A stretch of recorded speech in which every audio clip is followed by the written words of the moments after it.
Now, what we do in terms of sourdough, when we're talking about sourdough, is we're using a wild yeast, okay?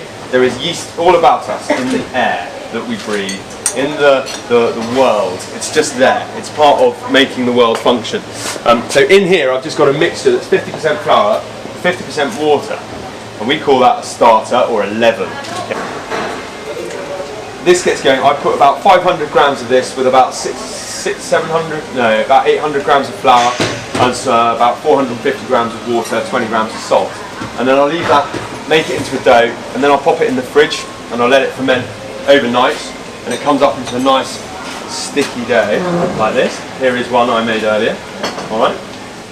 And then I'm going to divide it out. Okay. And this will be the bigger one. And then I'm gently, without knocking too much of the air out of it, I'm going to spread it out a little bit.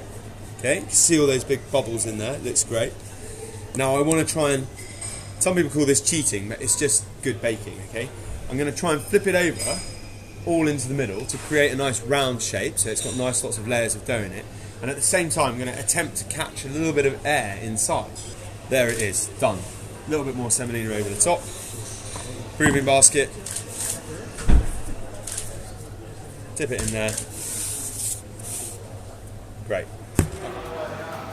So here's one, and although it's not quite there, it looks quite soft now, right? So we've got to look at that and think, all right, we need to be gentle with this, okay? Because we don't want to, having spent all that time, so 24 hours roughly to make a loaf of sourdough, in this case, because I've fridged it overnight, 12 to 14 hours would be the minimum time at room temperature, from starter to leaven to dough to final proof.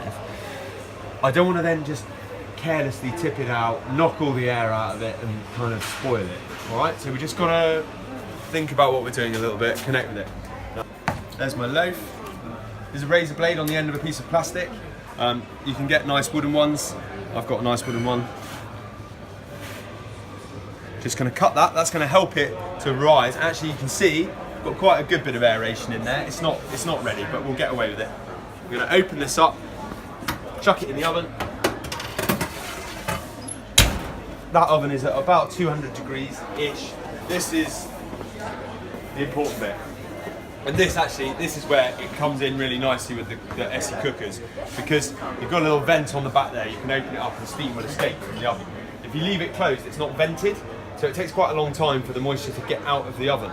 This is why they're really good for baking bread in, all right? Because you keep that moisture in. So I'm going to get my nice $4.99 from the garden centre, yeah? Nothing fancy going on, no tricks up my sleeve. And I'm just going to spray this in there, get lots of water into the oven, and that's going to give me a nice steam. We're going to trap that in there by slamming it shut.